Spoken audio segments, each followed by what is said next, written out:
Get in the know. Non-stop Vikings talk. It's Purple Daily on Score North and ScoreNorth.com. Purple Daily, presented by Surly Brewing Company. I've been saying for years, if Kirk doesn't have to throw the ball 40 times a game, you guys will be good.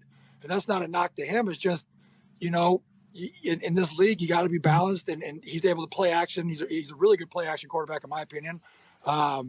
And so when you're able to, not force him to throw the ball 40 times a game, I think you're pretty good. And you have to do that by running the ball and playing good defense, which comes back to our front sevens have to be good.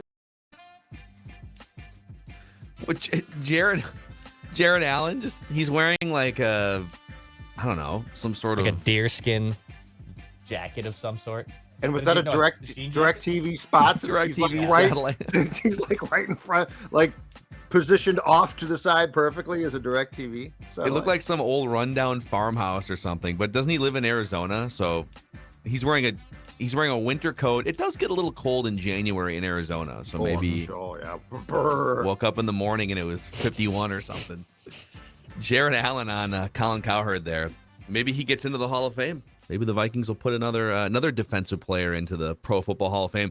This is Purple Daily, hoping to become a Hall of Fame football podcast someday. I don't know if there is such a thing, but we appreciate you guys making this one of the most popular football podcasts in America in 2022. Whether you consume Apple, Spotify, Score North app, or YouTube, we appreciate you. Welcome into playoff season for the first time in 3 years. Vikings and Giants this weekend. We've got you covered all week long here on Purple Daily, where we just want the Vikings to win a Super Bowl before we die. The show is presented in part by TCL. Redefine creativity with the TCL 30V 5G smartphone. Enjoy blazing fast 5G speed, an AI-powered 50-megapixel triple camera system. Oh. Let's go.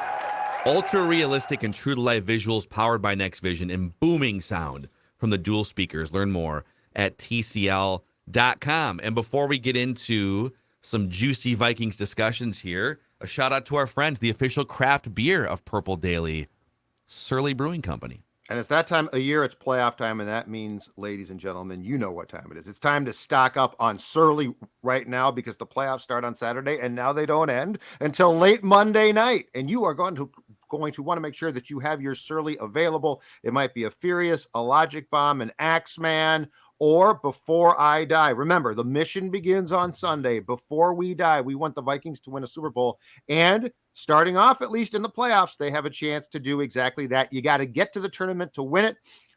Surly Brewing, though, should be by your side. Before I Die as well. Surly, show us your cans. I'm at Jay Zolgad on Twitter or at Score North. We always love to see you sipping on a Surly.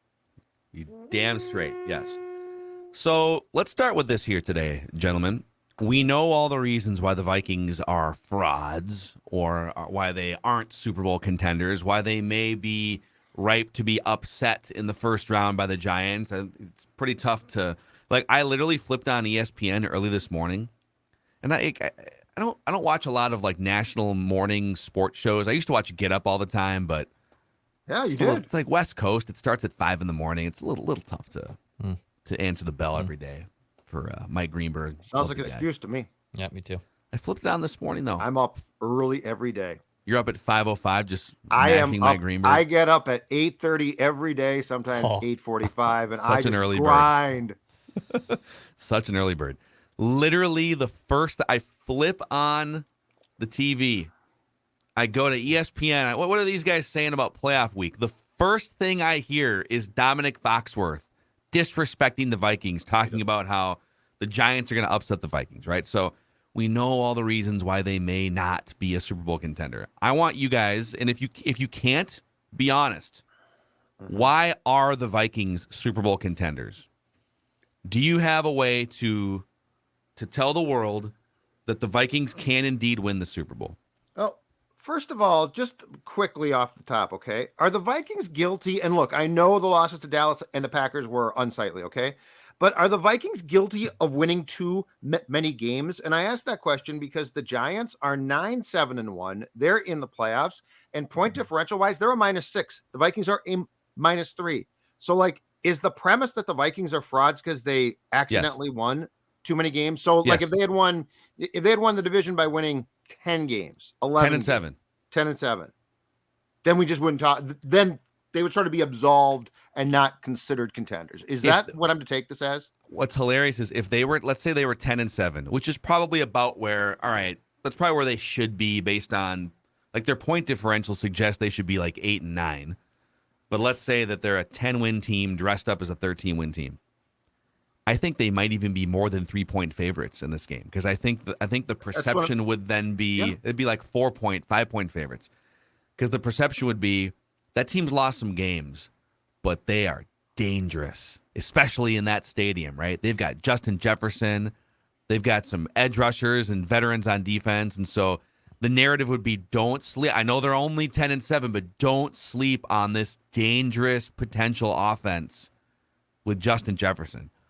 But you're right, because they stumbled their way into a few more wins. Now they're guilty and they're frauds and all these things. And they have it's an interesting paradigm. It's very intriguing. So as far as the question goes, first of all, I think there's an important thing to keep in mind, which is once you get in the tournament, you've got a chance.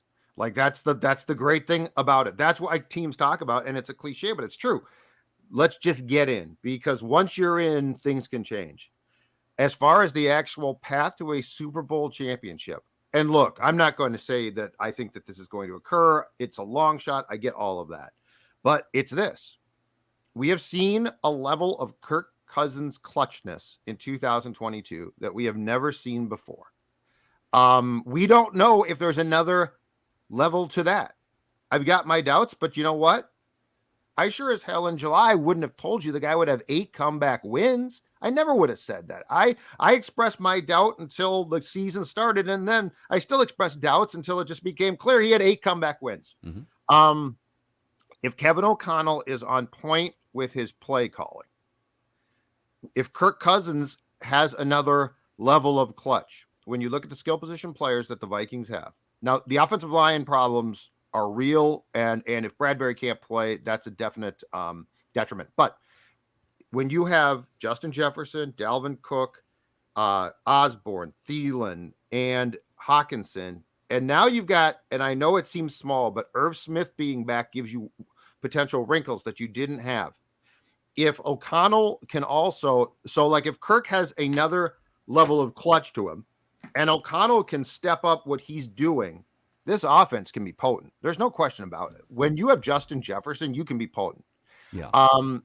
The defensive side, I have a little bit of a harder time there because I don't know if I see a path to like improvement or a ton of, but I do think that because it's going to be a series of potential, as long as they play 1-game seasons defensively, that you will be putting yourself in a position, hopefully, where O'Connell and company are involved as well. So it's not just an Ed Donashell production that, starting with the Giants, can you beat the New York Giants?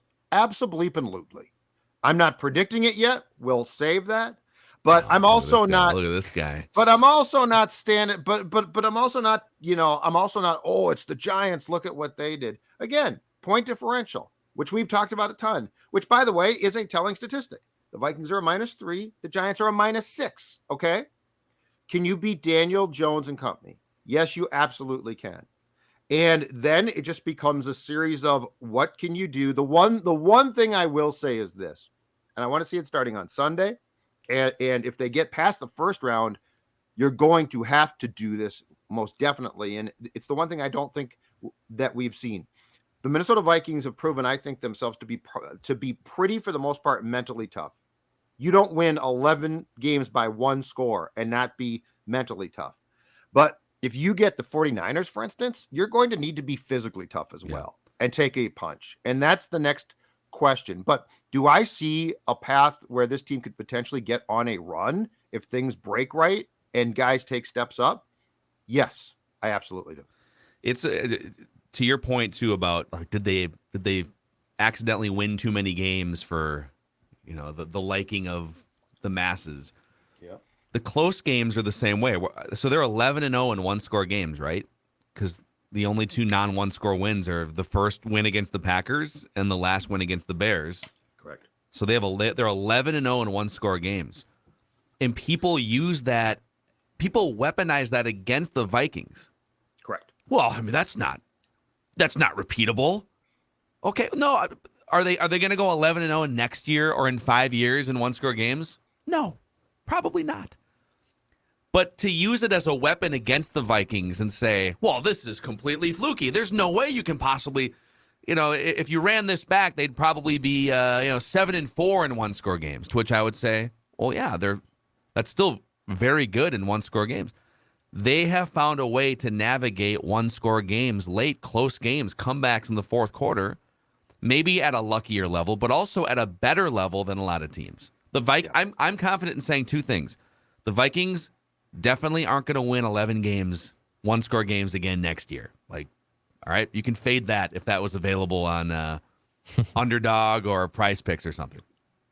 But I can also confidently say the Vikings are better at navigating close games in the fourth quarter than almost every other team in the NFL as well. And there's reasons for that. Kevin O'Connell, Kirk Cousins, Justin Jefferson, etc. So it's a great point by you, Judd. I'm so sick of people weaponizing what the Vikings have done late in games as a way to show that they're some worthless team that's just going to get smoked in the first round. It's like people have gone so far down that path now. I wouldn't be surprised me if the Vikings whooped ass on the Giants this weekend and then maybe met their demise later in the playoffs or something. So Dex, what do you think?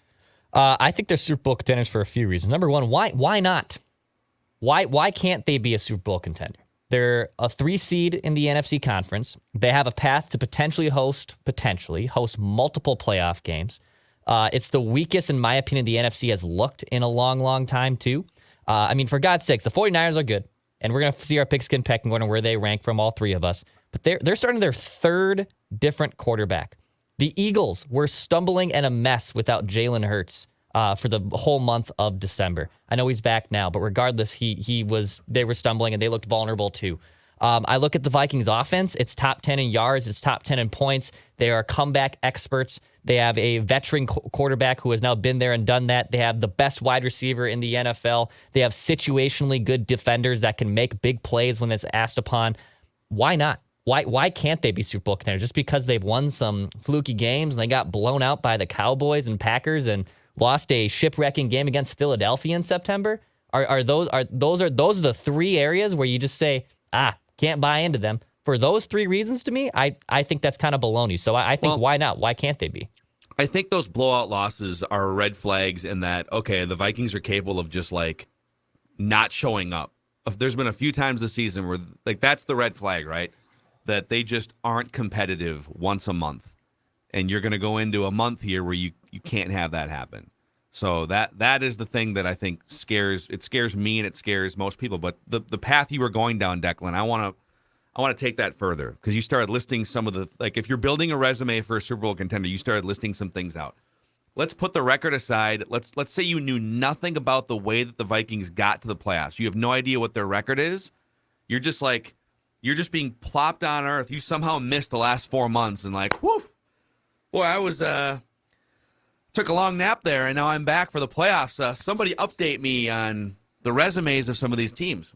And if I were to tell you, I just started listing some of these, in my head while you were talking. All right, the Vikings have 2 of the best edge rushers in the NFL. They have 2 top 6 edge rushers, if you just want to count pressures, in Danielle Hunter and Zadarius Smith. So 2 guys that can absolutely fluster quarterbacks. They have, according to Pro Football Focus, 2 of the best cover cornerbacks now that Duke Shelley has emerged over the last few weeks. Patrick Peterson, Duke Shelley are literally 2 of the top 5 highest graded coverage cornerbacks in the NFL. They have a franchise left tackle. Christian Darrisaw is one of the 2 or 3 best left tackles in the NFL right now. They've got the best wide receiver in the NFL. And they've got a veteran quarterback, a rock-solid veteran quarterback that has grown and has risen up late game situations. He tied the record for fourth quarter comebacks in a season. And they have a coach that generally brings everyone together, empowers players, and gets the sum of the parts to rise above maybe what they should be. Would you say that team has a chance to go win 3 or 4 games and make some noise? I would say yes. Is it guaranteed? Are they the best team? Do the Chiefs have those ingredients and more? Right. Yes, of course, on the other side of the bracket. But when you start to list it out like that, so they got some edge rushers, they got a left tackle, they've got cornerbacks that can make plays, they've got a receiver that's almost unstoppable, and a quarterback that has been excellent in close late game situations, and a head coach that largely has been really, really good in his first year. I'd say that's not a team that you just dismiss out of hand. They're just going to get beat in the first round because they're frauds. Yeah, especially going against a team that has a lot of the same things. I mean, first-year coach, system is new for them. Daniel Jones, you know what? To go back to a comp that we have made a ton with opposing teams, would you take Daniel Jones or Kirk Cousins? I'm going to take Cousins. Saquon Barkley is really good, but you've got to stop the run game. When I look at the Vikings losses, okay, I think the Philadelphia loss in week 2 was real. They got their ass kicked. Philadelphia at that time was a clearly superior team. Are they still? Superior might be strong. I think that they are a better team. But when I look now, and this is the weird thing, it's concerning in some ways, but it's also like it factors in, I think, to this discussion is the Dallas and Green Bay defeats, which were embarrassingly bad in both ways. Those teams really weren't that good. They kicked your ass that night, but they weren't that. But it's not like, oh my God, Dallas is a juggernaut, and you can't get past Dallas now. They'll disappear once a month too. Exactly. Well, no, they disappear for more than that. And since he came back, I mean, Dak has been just god awful at times. So the point is, to what Declan's talking about, when you look at this conference, like who scares you? If you were to rank this conference right now, I think to me, the Niners and Philadelphia are 1-2, but it's not like they can't be beaten. And after that, I think you put the teams basically at the very worst in a hat and mix them up. And the Vikings still aren't the worst. So that's the thing about this that presents a unique opportunity to get through or to sneak through potentially, for instance, to the conference championship game, is there is a load of opportunity because of the parity in this conference. If you were in the AFC, my discussion would be different, but you're not. And could you upset San Francisco? Yes, you could. It would take a lot of work, but you could. Yes. Yeah, something to consider too. I don't think that the Niners are going to lose in the first round, but it is a third matchup against a division opponent. Pete Carroll has been around the block a time or two, has pulled major upsets in the playoffs before a time or two, right? But even before Russell Wilson got there. So it's the old cliche. The Niners have beat the Seahawks twice this season. Tough to beat a team 3 times in 1 year. All of a sudden, if Seattle knocks off the 49ers because it's a familiar opponent, the Niners ultimately, as great as Brock Purdy has played, are playing a third-string quarterback in a playoff game this weekend. Yep. Crazier things have happened than a division opponent avoiding a third loss against the same team, right? And all of a sudden, if that happens, one of the clear-cut 2 best teams and a team that would host a game against you, the Vikings, if you made it, now all of a sudden, it'd be a home game for you in the second round. So there's some other factors too. Not to mention the Vikings are just kind of like the football Michael Myers this year. You think, you fire a couple rounds, you kick them out a window, they fall down, break their neck. You think, and they're just back up walking around the streets, yes, terrorizing people. Down by 17 against Buffalo. Oh, they're taking a knee to win the game. Nope. Michael Myers, the Undertaker, sits back up. That's been them. The Colts game. Colts game was ridiculous. And there's also there's a Kevin O'Connell. I know we were critical and have been the last few weeks of some things we've seen from KOC. And if you're new to the show here, yes, we can be both critical of something in the micro. No, but praise something in the macro. No, that's not how we do it in the Twin Cities. Nope. Kevin O'Connell can have a bad sequence at the end of the first half, and we can still like the job that he does overall. Yep. And one of the reasons why I love the job that he's done overall is that it's this sort of cultural magic dust that he has sprinkled throughout the organization. And our friend and your former colleague, Kevin Seifert, ESPN.com, he sat down separately with both Kevin O'Connell and Kirk Cousins to just talk about a bunch of things, but mostly the theme was Kevin O'Connell empowering Kirk Cousins this year. And Cousins did his best in this article to like not want to dump on Mike Zimmer. So he was pretty diplomatic, saying, well, listen, I improved every year under Mike Zimmer, which is true in some ways. But I recommend you guys go read it for the audience on ESPN.com. I want to read you the first 3 paragraphs right out of the gate here. It's an anecdote from when Kevin O'Connell took over the job. And this to me is an example of sort of the empowerment magic dust that he sprinkles on this team to get these guys to believe and to run through a wall and to win games they're not supposed to. In his first team meeting as coach of the Vikings, so this is back in whatever, Kevin O'Connell did what coaches typically do. He turned on the film for the entire team. It was the spring of 2022, and KOC wanted everyone, players, assistant coaches, and staff members, to know exactly what he thought of the starting quarterback he had inherited. So this is Kevin O'Connell in a room in the spring of 2022 for the first time with everyone. Here's a full roster, coaches, and the big question is, what does he think of Kirk? It's interesting. He worked with Kirk a few years ago. Did Kirk get forced on him? Did he want to keep Kirk? What does he think of the most polarizing quarterback in the NFL that Mike Zimmer never really wanted for 4 years, right? Kevin O'Connell chose a play from the Vikings' 2021 game against the Chargers where Kirk Cousins stood in against a fierce pass rush to fire a downfield strike to Justin Jefferson. After showing it on the big screen, O'Connell paused the video and turned to the room. Quote this is from Kirk Cousins. I remember him saying to everyone in that room that it takes a special ability to sit here, stare down the barrel, and get hit in the face and throw with that accuracy. I was sitting there he was empowering me in front of the whole team, Cousins said. That was the kind of funny moment where I was sitting there like, wow, he's just kind of complimenting me and encouraging me in front of the whole team. That was cool. He was doing it for a few other guys too. He didn't just single me out, but those kinds of moments just empower you as a person and a player. You feel like he's not just building a football team, he's building people. Like that type of vibe, I guess, if you will. Yeah. Is something that is dangerous, even if the Vikings aren't the best team. And O'Connell knew, and it was pretty clear too from his comments publicly as well. O'Connell knew exactly what he had to do to get the most potentially from Kirk. And that's what I doubted, because it takes a lot. Like in one case, you have to do that, which that's not the hard part. But the hard part then is to privately take him and say, look, dude, you're going to throw some picks. Like, I'm going to basically put you in a position not to be irresponsible with the football, but you're going to take risks that you don't like to take and haven't taken. And that's where that's where he crossed a bridge that I find to be so intriguing. And the dip in the traditional statistics too.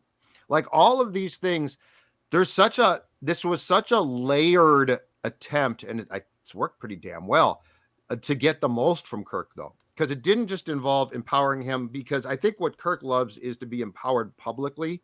So like now he's got his support in front of players, in front of fans, in front of us. That's important. That's smart.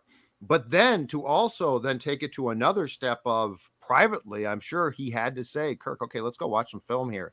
And here's where it goes back to the story at the start. I think it was the first OTA where Kirk talked about the fact that he was asked to throw a pass on the first read, and O'Connell's like, no, you have to make that throw.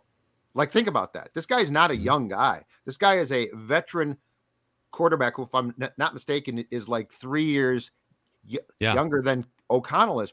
And O'Connell's telling him, dude, you've got to make that throw. And Kirk's like, okay, I got to process this. So like the whole formula of how he built up Kirk and how he has gotten the most from Kirk, to me, is a credit. It's a huge one to Kevin. There's also in this article, there's a couple anecdotes about how KOC will, between meetings or whatever, will pop in once or twice a week, grab Kirk. Hey, you and me right now, let's go watch some film. Let's talk about the game plan.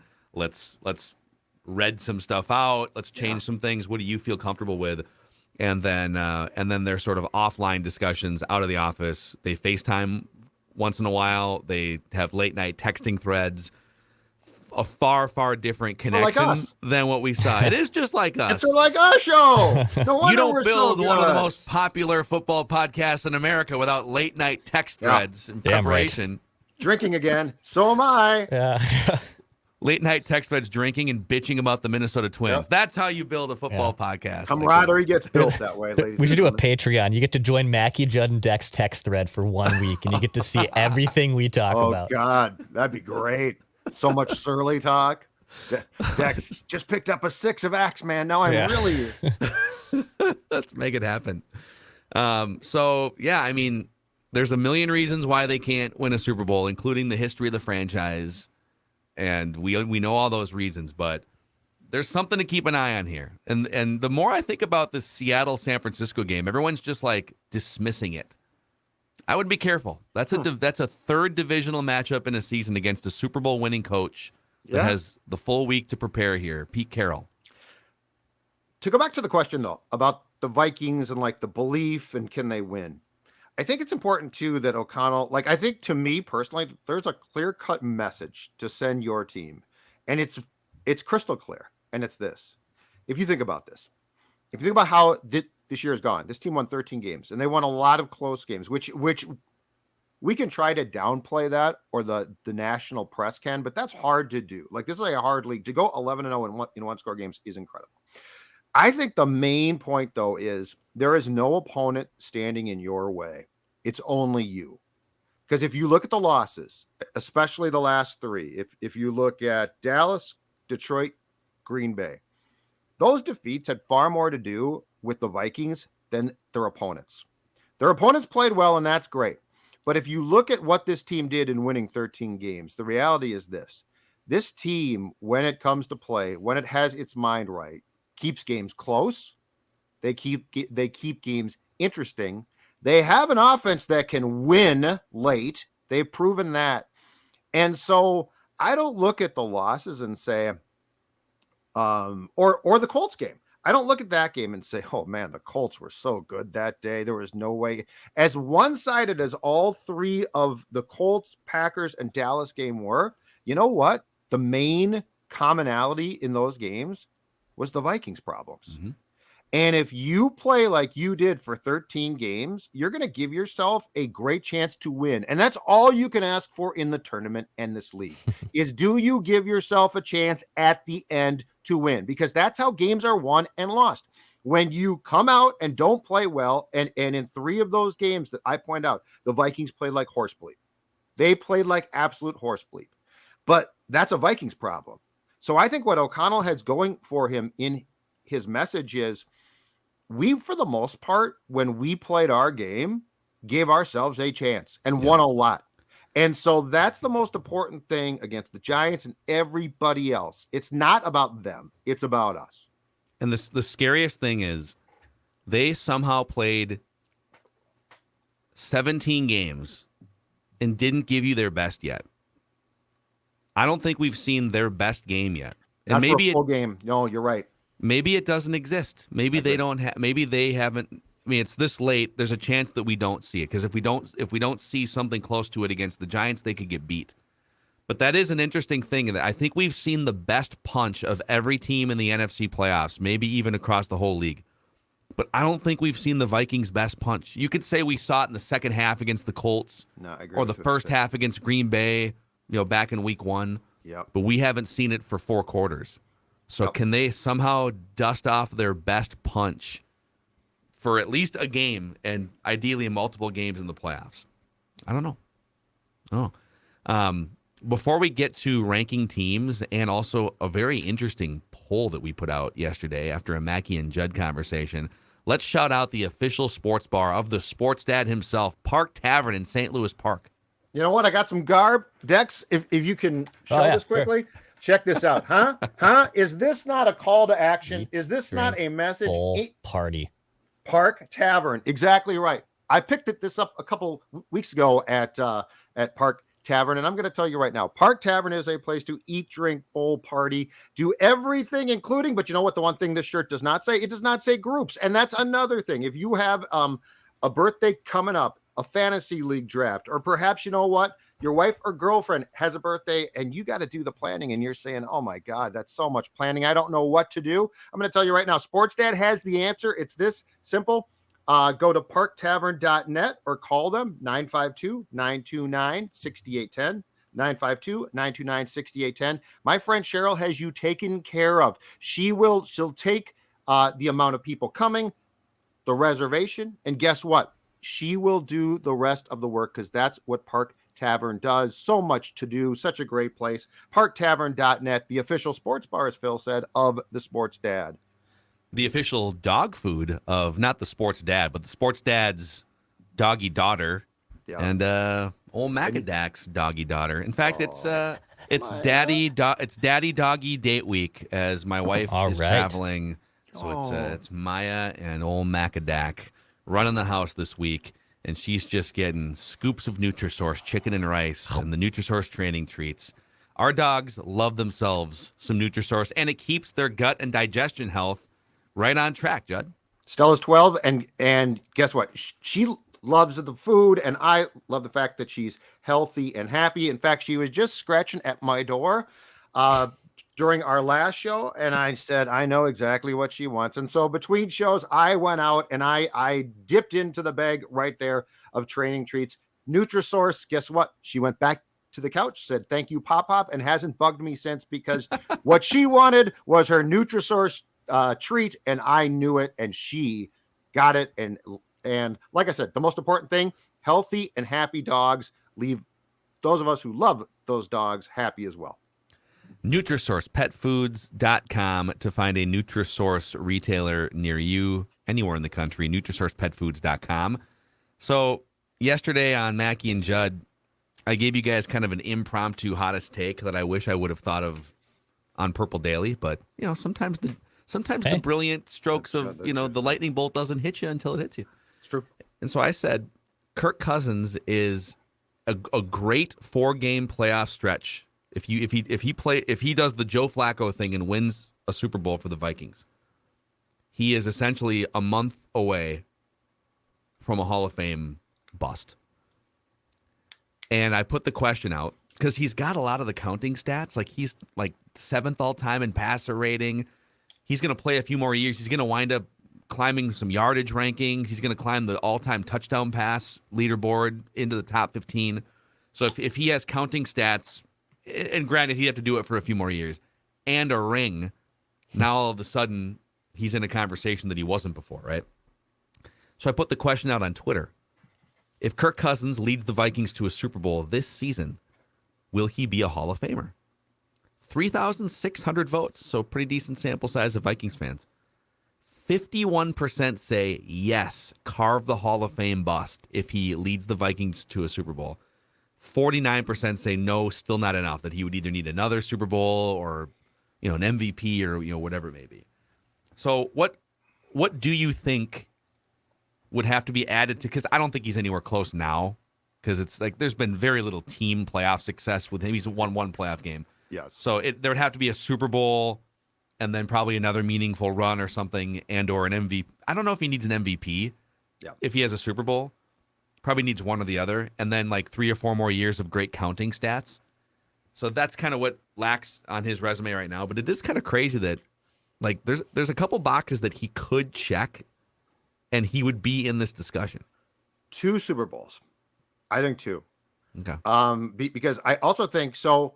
I think what you could do is if he could win 2, you could also clearly look at the line and say, when Kevin O'Connell took the Vikings job, Kirk Cousins changed. Because what he didn't have at all going into, last year especially, but I also think that it was pretty doggone important that he won 8 comeback games in the fourth quarter this year. What he didn't have at all previously was the clutch gene. So now he sort of got that. Like he does. He definitely does. So I think if he wins a Super Bowl, plays for, and let's say he plays 5 more years. If he wins 2 Super Bowls in that time and continues to put up the counting stats, but now his teams are winning, I think that is the key there.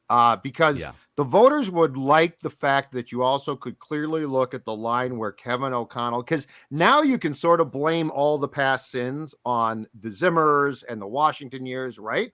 Because until now, it's been on Kirk too. And it remains on Kirk right now. But my point is, if you can look at a clear fork in the road and say, at this point in time, Kevin O'Connell became the Vikings coach, Kirk became clutch, he started to win. The counting stats went down a bit, but they weren't terrible. Yes. So, but I think it's 2. I think he would need to win 2 Super Bowls to achieve that. Yeah, because part of it too is like the much of the conversation surrounding Kirk is either one of two things to this point in his career. He is, I would say it's actually, well, it's one of two things. It's he's garbage, or he's a stat patter, or it's something along those lines. He's just a hollow stat guy. So it's people that just dismiss him out of hand. Or it's people that recognize that he's talented, but defend him and try and explain why this or that isn't his fault, right? Well, the 500 record going into the season isn't his fault because blank and blank and blank.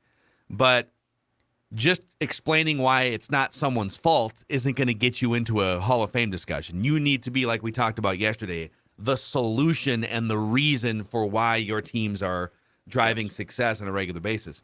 So you're right. If this is the first year of a multi-year run of like, oh, a Kirk Cousins-led teams, winning 13 games, winning 11 games, winning a playoff game or two, winning a Super Bowl, he can help sort of guide that narrative between ages 34 and 37 or 38. I think he has to win at least a Super Bowl and then probably another playoff run of success and like 5 years of more Kirk statistics. Like, I think if he gets a Super Bowl, he has moved the car significantly in the direction of a bust. And then he probably needs 5-6 more years of being a legitimate starter, and then probably also maybe another playoff run or two to really solidify it. Yeah. That's kind of where I'm at. I'm going 2. I think you know the thing, like, so Eli got 2, but there were some times where Eli was like the worst quarterback in the NFL. That's what I'm thinking. The NFL in picks and But I mean, that's a tough discussion too, because you would have, so with the people that vote, which I think is 50 or so, the immediate contention when people sit down and let's say Kirk makes it to a Super Bowl, he wins one, but the immediate thought process of the majority of people who would sit down would be, well, it's Kirk Cousins. So now you got to say, okay, no, Kirk played an absolutely imperative role here. So I think if he had 2, you'd be on the right track. If he has 1, borderline, but it also depends then, does he have 1, but he played 5 more great years and made a Super Bowl and lost as well? So like, and I think the other thing, as we talked about yesterday, that's going to become intriguing here is I think it's going to become harder and harder for quarterbacks to get in. Like they're still going to get in, but you know what? The rules are going to be held against them. Should Matt Ryan get in? No, in my opinion, no. I saw some email today of like there's like some formula. It's like a PR email from something that there's a formula that lists the most likely current NFL players that are going to be future Hall of Famers, and like Brady, Rodgers, Aaron Donald. Matt Ryan's like 6th, but Matt Ryan is the classic example of what you're talking about, which is it's the quarterback friendly era. He did win 1 MVP, but he's been very, very, very good in a quarterback-friendly stat era for like 15 years. You know, I think you have to be better than Matt. Like, there's got to be. Matt Ryan's like he's like the Hall of Fame gate or something. He's like the Super first Bowl guy. loss will be held against him as well. Yeah, it should be his fault or not. It's going to be held against him. Well, the defense gave up. The offense it doesn't matter. Didn't score. The second. You half. are when you do the presentation for a player, you basically have a group of people who are looking to say, yeah, but not, oh yeah, let's put you in. Yeah, that should be that loss should definitely affect him. Do you guys want to rank some teams for the last time this season? Let's do this. The old pigskin pecking order. This is emotional. I'll let Dex put this up on the screen here. Every week, we get together, our little committee here, the CEO of Vikings Twitter, myself, the clickbait officer of Purple Daily, and the chief beverage distribution officer, Judd. And we rank the 10 best teams in the NFL, and then we put the aggregate together, and we bring it to you in our pigskin pecking order. The Kansas City Chiefs remain the number 1 team in the NFL, according to all 3 of us. All 3 of us have the Chiefs at number 1.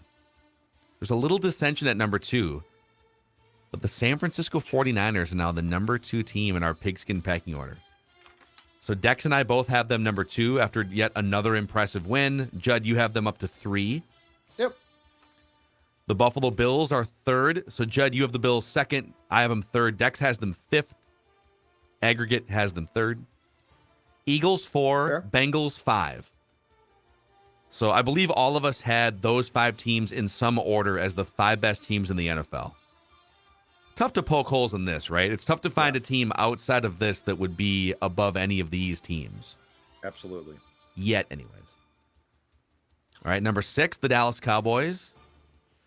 I tried to move them down further, but, like, it's hard.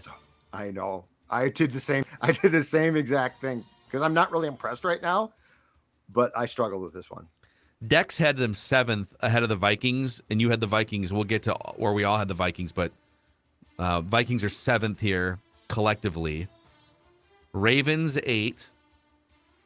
I actually had the Ravens out because their quarterback situation continues to be weird. You can keep saying, like, but if Lamar Jackson. Well, but at some point, but if Tua, okay, well, where are they? They're not playing, so I don't know.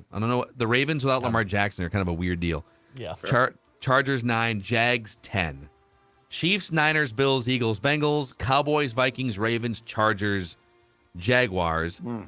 Worth noting, there was one other team that received a vote, and it was me voting for the Lions. I had the Lions ranked 8th above the Jaguars and above the Chargers. Collectively, we had the Vikings 6th. Declan had them 6th.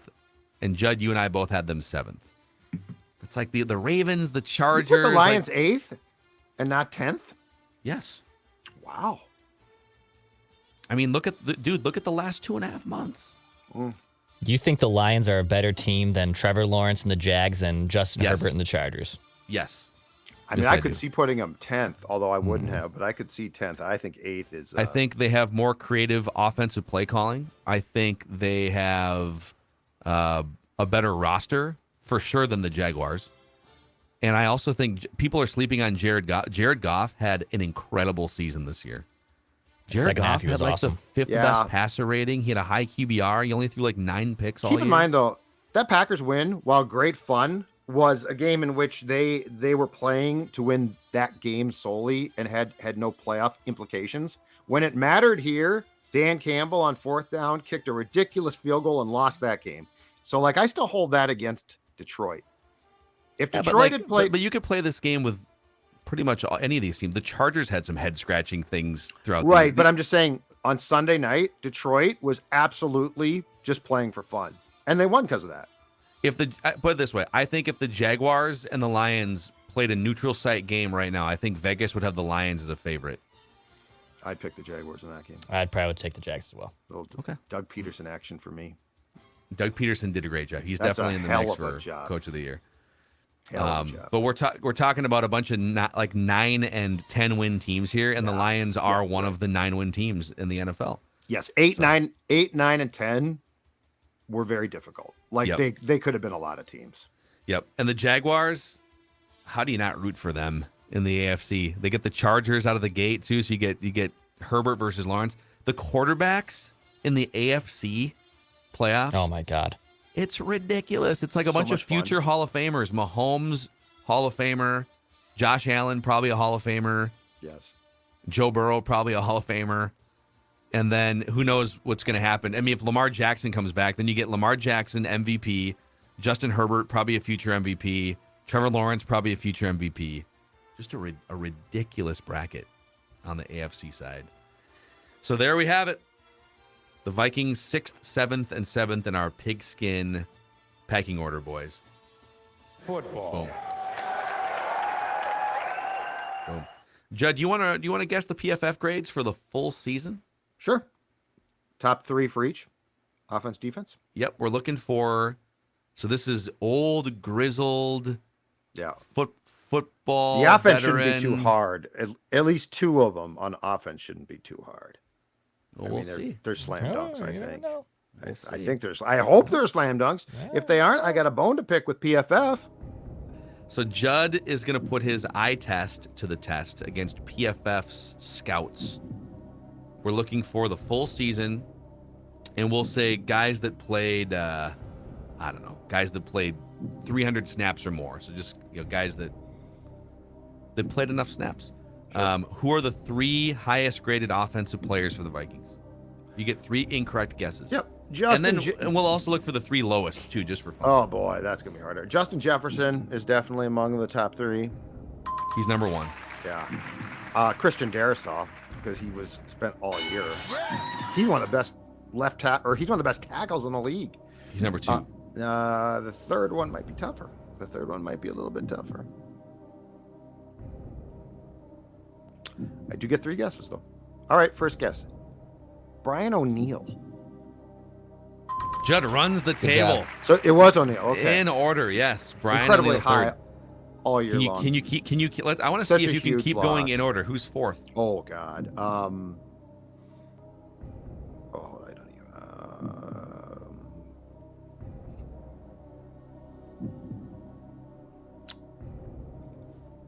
Who would be 4th? My God. It wouldn't be Thielen. It wouldn't be Dalvin Cook. It wouldn't be Osborne. T.J. Hawkinson.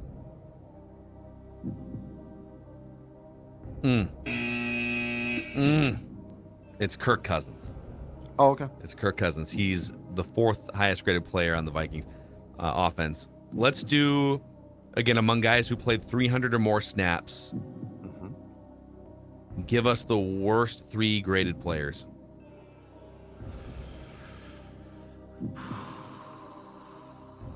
Ed Ingram. Just want to do some math here, make sure. Okay, yep, he's the 2nd worst.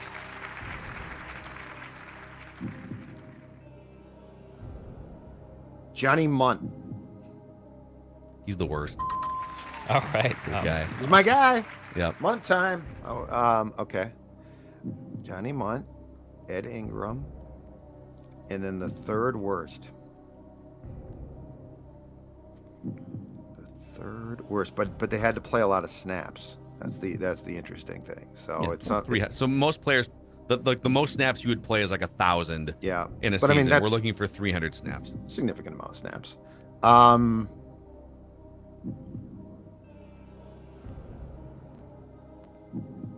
Dalvin? It's a good guess. It's not Dalvin.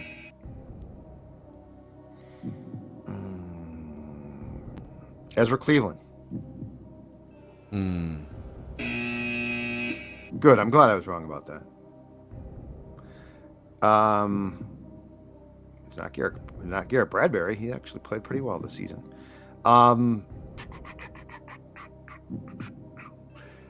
Jalen Reagor didn't play enough to qualify for this on offense. I don't believe he got anywhere near 300. He got a bunch, but 82.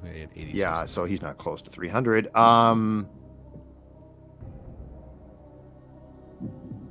KJ Osborne? No faith in KJ Osborne, huh? It's Adam Thielen. Oh my God. Come on, Judd. You've been ripping him all season. Oh my God. I thought oh my God. What did you think? You thought you didn't trust your own takes all season? All The season, most, you the most were I didn't realize reliable it was club that in your bad. bag. I The didn't most Trust your reliable- takes. Yeah. Trust I your didn't realize it was that bad. Oh my goodness You gracious. were around the green all year, and you decided, I'm just gonna putt this instead. After you've been shipping beautifully near the hole all year. Oh my goodness gracious. Trust your takes. I do your trust my takes. takes. I just didn't think he'd grade out that badly. Let's go to the defensive side of the ball here. We're looking for the 3 best Vikings defensive players who played at least 300 snaps. Actually, you know what? Just looking at some of these, Yeah. considering one of them, I'm gonna go 250 snaps. Okay. 250 snaps. All right. Danielle Hunter? I'll give you a little hint, I guess. Danielle Hunter is the number 1 graded Vikings defensive player. Za'Darius Smith? Za'Darius Smith is the number 3 graded Vikings defensive player. Number 2.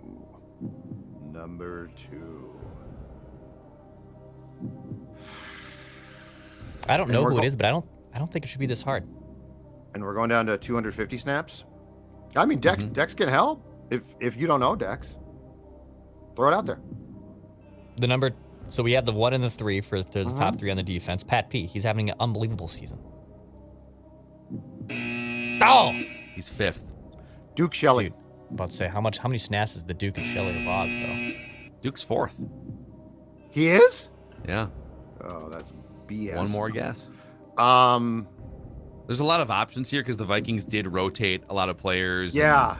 I feel like you've dumbed it down for that to 250. So I feel like it might be a defensive lineman who rotates in. Yeah. Talking out loud. It's Judge not a Sullivan. linebacker if it's 250, Dex. Talking out loud. Dex can help if he's got no clue. Because I don't know the cumulative. I mean, I see weekly grades, but I don't know. I also don't have PFF. So, I mean, Chris Tonga's been like consistently really good when he's been called upon. Has he gotten 250 snaps though? That was Kyrie's Tonga. Or Kyrie's Tonga, whatever the hell his name is. He does qualify if that helps you. Okay. All right.